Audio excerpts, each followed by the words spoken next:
Today we're taking a look at these NFL matches, which are happening on Sunday, September 25, 2022, and giving you match breakdowns, betting tips and predictions in general on these games. Welcome back to High Stakes, let's get straight into it. Also, don't forget to subscribe and push that notification bell to get notified as soon as we release these sport prediction videos, and if you would like more betting tips and predictions, then check out our Patreon in the link down below. Our new Patreon is a way for us to help you improve your chances of making more money. Multiple plans are available for each and every one of you. By becoming a member of the High Stakes Patreon, you will have access to our best team picks, total picks, parlay picks and much more. Stop wasting hours of your time searching for bad betting predictions that ends up costing you a lot of time and money. Join the High Stakes Patreon now and get the best betting picks. Going back to our video, we will give you 2 betting picks for each game, a team pick and a total pick based on facts and detailed explanation. So make sure to watch our videos till the end so you don't miss any of our picks. Green Bay Packers vs Tampa Bay Buccaneers. Unless they meet each other in the playoffs, which is entirely possibly, this could be the last time we get to see 2 all-time great go head-to-head, Tom Brady and Aaron Rodgers. For that reason alone, this game is a must-watch. Brady and Rodgers have met 4 times as starters, with Brady winning 3 of them, 2 with the Bucs. The Packers come into this game at 1-1 after beating the Bears 27-10 last weekend. They lost the opener to the Vikings in Minnesota 23-7. Rodgers is still adjusting to life without Davante Adams. Against the Bears, he was 19 of 35 for 234 yards and 2 touchdowns with 0 interceptions. He seemed to click with Sammy Watkins, who had 3 catches for 93 yards. We'll see if that continues. The Packers aren't the only ones with a slew of injuries. The Bucs also have a lot of players banged up, including receivers Brent Perryman, Russell Gage, and Julio Jones, all of whom are questionable. Then they have Chris Godwin, who is out, and Mike Evans, who is suspended. Also, Leonard Fournette is questionable. The receiver ranks re so thin, they brought in Cole Beasley this week, and he could get a lot of looks. Oh yeah, Brady banged up his finger. He is probable, but reports say he was bothered by it at practice this week. Also, starting cornerback Carlton Davis is questionable, as is defensive lineman Akeem Hicks. Brady was obviously embarrassed by last week's game and his performance, on and off the field. He apologized for throwing the tablet and called the fight marred game ugly. I fully expect him to regroup here and put on a more Brady-esque performance in a big game against his rival. Rodgers should bring out the best in Brady. Both of these teams are saddled with injuries, but the Bucs have a few advantages. 1, they are home. 2, the Packers' strength has been the run game, and the Bucs are among the best run stoppers in the league. Normally, Rodgers would say, fine, I'll start chucking, but with a decimated, and not very good to begin with, receiving core, I don't think he can. It should be a close, ugly game, but I like Brady to beat R0 again. Take the Bucs. Aaron Rodgers went 19 for 25 and threw for 234 yards and 2 touchdowns as the Packers got back in the win column with a 27-10 win over division rival Chicago. Aaron Jones rushed for 132 yards and a touchdown and caught a scoring pass from Rodgers. Green Bay beat the Bears for a 7th straight time, matching its 2nd longest win streak in the 205-game history of the NFL's oldest rivalry. The Packers built a 24-7 halftime lead by running the ball at will during the 2nd quarter. A little bit of execution helps all the way around. I thought the defense played well again, and the offensive line fought hard. Brady finished 18 of 34 for 190 yards and a touchdown, but the game was marred by a big fight involving Saints corner Marshon Lattimore and Bucs wide receiver Mike Evans. Brady and Lattimore were jawing when Evans charged on the field, shoving Lattimore. Both players were ejected, and Evans was handed down a 1-game suspension by the NFL. It was an ugly game dominated by the Bucs D that picked off Jameis Winston 3 times. Although this matchup pits 2 surefire Hall of Famers Aaron Rodgers and Tom Brady against one another, both clubs boast an excellent defense.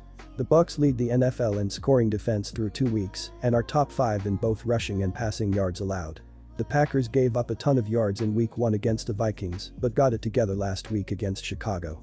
Considering Tom Brady will be without Mike Evans and 1 or more other wide receivers, they will have a hard time moving the ball against the Packers. Our total pick is under 42 points. San Francisco 49ers vs Denver Broncos.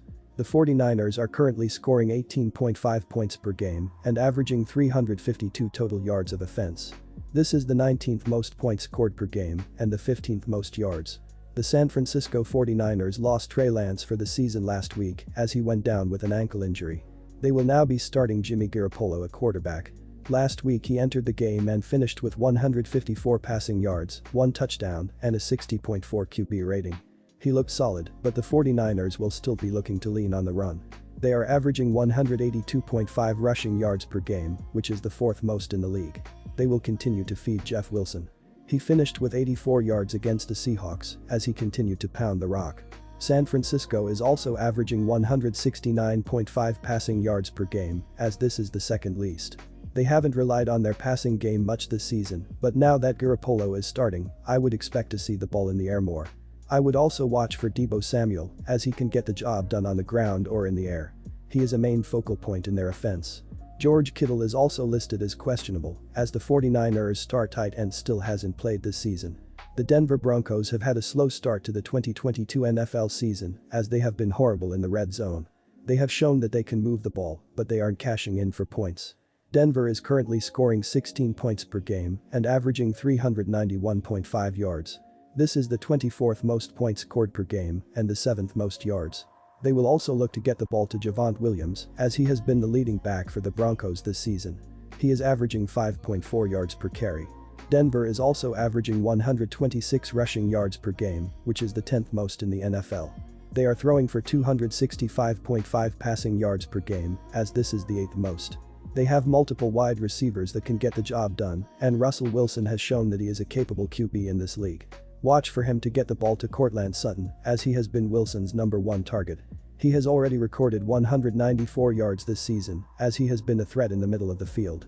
Jerry Jeudy is still listed as questionable for this game with a shoulder injury. The Broncos are also yet to score in the red zone this season. They have shown they can consistently move the ball, but they aren't scoring nearly enough points. I will be hammering the San Francisco 49ers -1.5 in this matchup with the Denver Broncos on Sunday night. The 49ers defense has shown that they are legit this season, as they absolutely shut down the Seahawks in Week 2. They are also great against the run and the pass, as they will be able to slow down Denver's rushing and passing attack. The Broncos will have multiple 3-and-outs, and they won't be able to give themselves enough opportunities to score. I also see them struggling in the red zone against this 49ers defense. This will allow Garoppolo and the 49ers offense to slowly pull away. Denver's linebackers have not been good this season, as they struggle to defend the pass and the run. Denver will also be without Justin Simmons in this one, and Jeudy is listed as questionable. This will hurt the Broncos on offense and defense, as they will struggle to defend the pass without Simmons. I also expect the 49ers to air it out more with Garoppolo starting at QB. He will get the ball to his playmakers, and they will make enough plays to get the job done in this one. Denver is banged up and they are horrible in the red zone. They won't score enough points to keep this game competitive. Hammer the 49ers and lay the points, -1.5.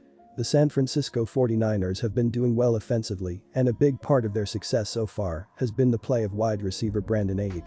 So far this season, he has 7 receptions on 11 targets for 103 yards, 14.7 yards per catch, without finding the end zone, as well as a 7-yard rushing attempt thus far.